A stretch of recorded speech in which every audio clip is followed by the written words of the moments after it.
I don't think I'm alone when I say that my favorite member of any band is often the singer.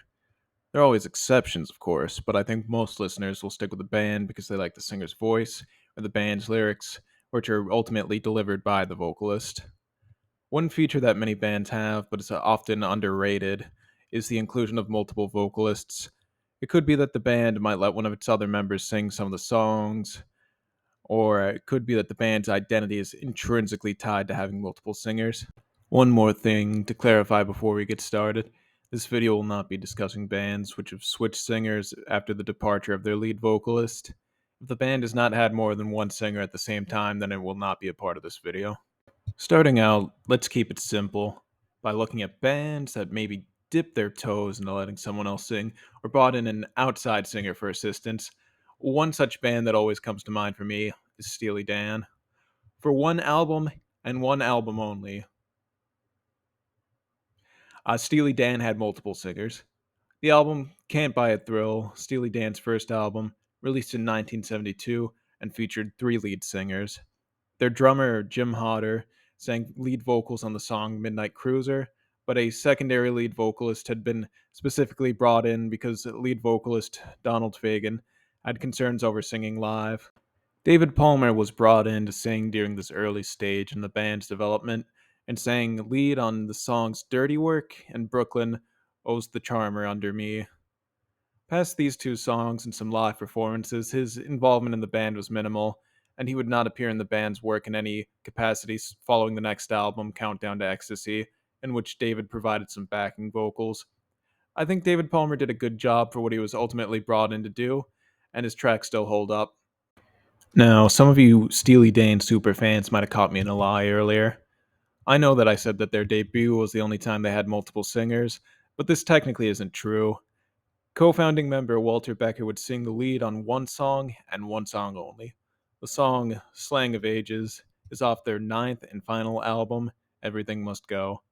This is interesting given that Becker had never previously sung lead on any of the band's songs, and while his voice is fitting for the track, this is ultimately just a footnote on the band's legacy.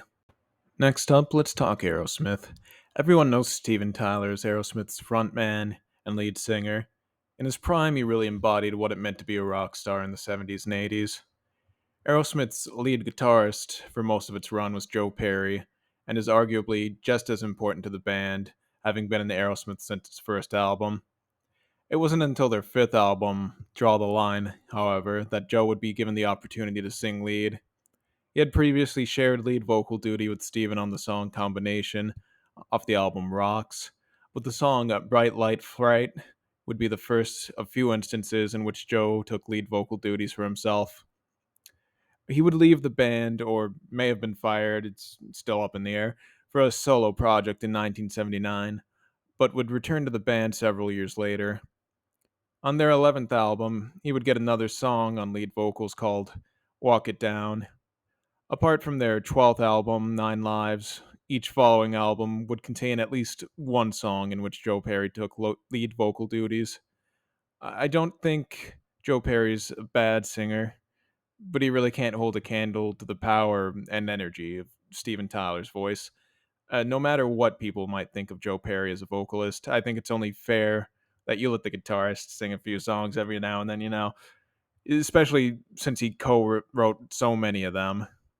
This next band is a good example of both a band built around having two singers, but also bringing in the odd guest vocalist for some tracks.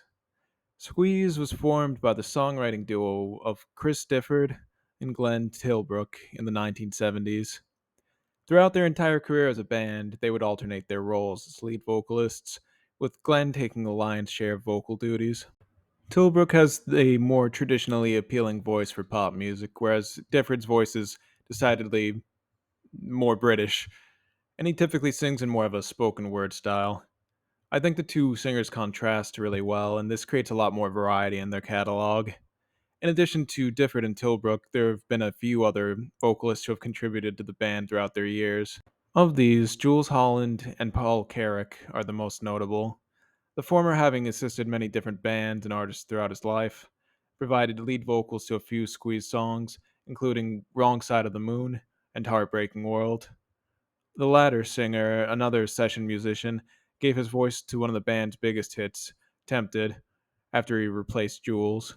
The lesson to be learned from a band like Squeeze is that a band is more than its frontman. Sure, many people may listen to a band because they like their vocalist or their lyrics, but having the input of multiple songwriters and the talents of multiple singers, both in and out of harmonies, can turn a good band into a great one. Before we get into the final band for this video, I'm going to rattle off some other bands with multiple vocalists off the top of my head. The Beach Boys, the Beatles, Blink 182, Kiss, Queen, Supertramp, the Velvet Underground, some examples there. One of my personal favorite bands has had many singers over the years with a wildly changing lineup. Singers would come and go, but others would stick around and eventually form a fantastic group of singers slash songwriters. Fleetwood Mac began as a solid blues rock band formed by Peter Green and Mick Fleetwood, with John McVie and Jeremy Spencer joining shortly after their formation. Peter Green and Jeremy Spencer both sing on their first two albums, after which they bring in a third singer, Danny Kirwan, who contributed half of the songs to the third album, Then Play on which Spencer was mostly absent. Green would leave before their fourth album, Kiln House, but Spencer would return to contribute his half of the album before leaving to join the Children of God.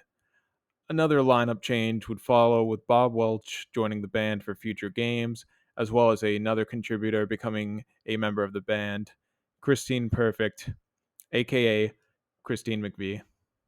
Christine had been contributing keyboard and piano parts to the band's albums since their second album, but she was now a full time member with her own songs.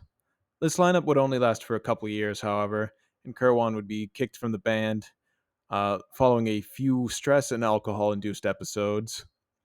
Their seventh album, Penguin, would once again feature a lineup change. Kirwan was out, being replaced by singer Dave Walker and guitarist Bob Weston, and if you blinked and missed it, Walker was gone. Their eighth album, Mystery to Me, would be the same lineup, sans Walker. But I hope you didn't get it too attached to Weston, because he's out before their ninth album, Heroes Are Hard to Find.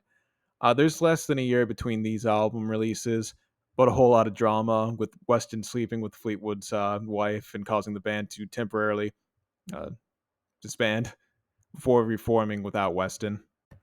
Once again, the band would change.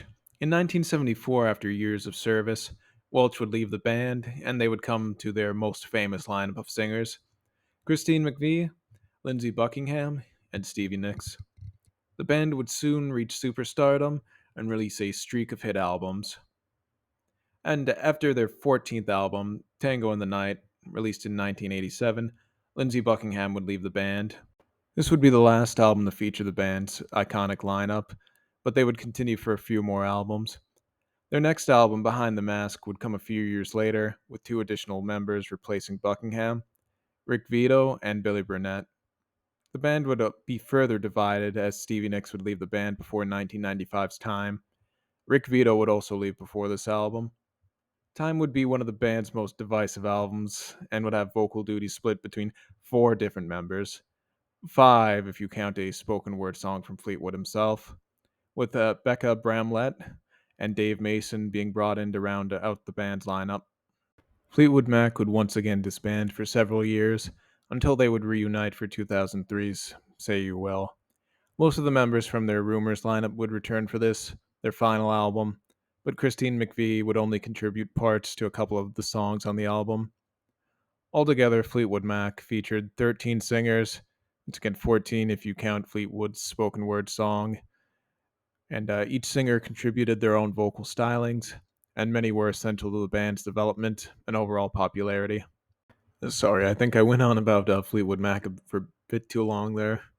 I know the focus of this video was more about concurrent singers rather than lineup changes and band departures, but I thought Fleetwood Mac was a great example of how a band is not defined by a single member.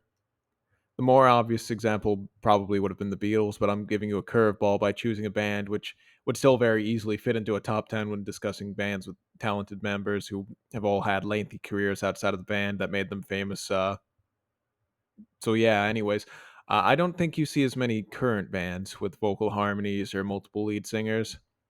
Before I go today, I would like to highlight some more recent artists who fit this mold. Arcade Fire, The Last Shadow Puppets, Mastodon, Mini Mansions, The Raconteurs, and Tiger's Jaw. What are some of your favorite bands with multiple singers, both old and new?